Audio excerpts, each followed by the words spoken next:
with that extra horsepower, you'll notice less sort of variations in your frame rate hitting that 60 FPS target as you go around the world.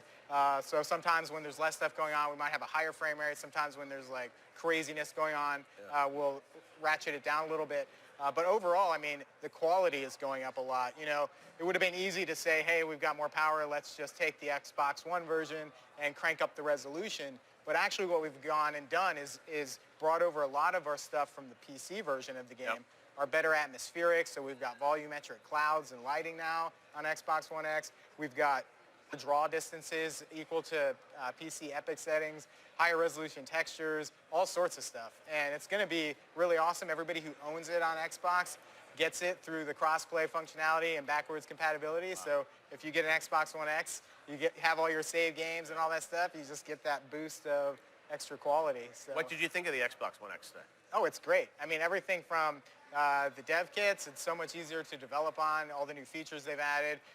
It's faster in all sorts of ways, especially for us developers. Transferring to it's way faster. It's easier to iterate. In terms of horsepower, I mean, it's just phenomenal. I mean, it's like, it is expensive as a consumer product, but when you think about that price for what you might pay for a similarly spec PC, it doesn't seem unreasonable to me at all. And I think that the stuff like we're able to take advantage with Arc of having a game and making an enhanced version for people who opt in. It's like being on PC, and we want to make the players who go get the 1080 cards or, you know, the latest AMD cards, they want to do that to get higher quality graphics and better performance. And that it's exciting to us that there's such a huge bump with the Xbox One X to make Arc look that much better on consoles. What about PlayStation? Well, PlayStation, we got the PS4 Pro enhanced version. Exactly. You know, that's already out there at a higher frame rate. You know, it's... You're everywhere. That's cool. Before the X came out, that was the best console version. But, you know, it's hard to argue with that 6 teraflops, whatever that means. I love, you know, you're a gamer. You know this. It's like, how different do you think it's going to feel? Well, I can tell you it already feels much more different when you pop in a game that you've been playing on Xbox One and it's enhanced for Xbox One X. So PS4 Pro versus Xbox One X, how much different will it be? Oh, I mean, I would say probably 50% in terms of Are you going to have same frame stuff. rate, same everything on PS4 Pro versus One X, you think? In our game? Yeah. It's not really possible. You know, there's a couple reasons for that. The Xbox One X not only has faster processing, it has a lot more RAM, too.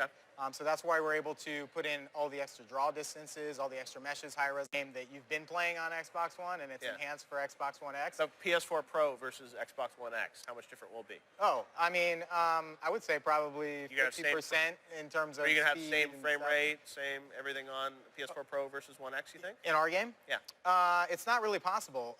You know, there's a couple reasons for that. The Xbox One X not only has faster processing, it has a lot more RAM, too. So that's why we're able to put in all the extra draw distances, all the extra meshes, high resolution textures. So 60 on One X? Yeah. Yeah. And variable frame rate, like I said, you know, it's an online game, so there's all sorts of crazy stuff going on. Yeah. But, you know, I think one of the big differentiating factors with that for us is that there was a console version that we kind of made like targeted medium settings on PC. And with this, we're actually now targeting sort of our epic settings, which is our high-end quality, which we're really excited about. So. That's good. Now tell us about the roadmap of content that you guys are going to have for Arc, because this is a game that obviously is evolving over time. Yeah. I'm sure you'll be sharing. So we have kind of a saying, ABC, always be creating, at Wildcard. And you can see that through our development. We put out patches every month now with, I think our last patch had like 5 dinosaurs in it. And man, we were really crunching on that one. But we really wanted to get to that point where we had all of the creatures in the game that we initially promised, 100 creatures. But that doesn't mean we're done. As we get closer to our launch that we're going to have this year. We're going to talk a little bit about that more during the rest of E3. We're going to have more content coming after that launch and up until that launch. So we view that this launch of Arc that's coming up is kind of the start of Xbox. You can fire up a PC in your house and play with any of your other friends on Xbox Live.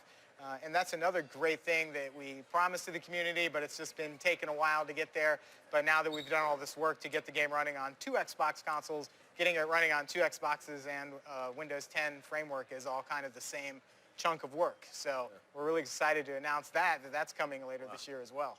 All right. Yeah. Well, lots of versions, but lots of players. And We want anyone who plays Ark, who Yeah. wants to play Ark, to be able to play it wherever they play. So we've got even more stuff going on for other platforms that we're not talking about at E3. Arc but we're VR. Here excited we about go. All right. Well, lots to see. Thank you very much for giving us a little sneak peek of what you guys are doing at E3. And now we're going to head on over to Melanie with another social update. Mel Mac, what's up?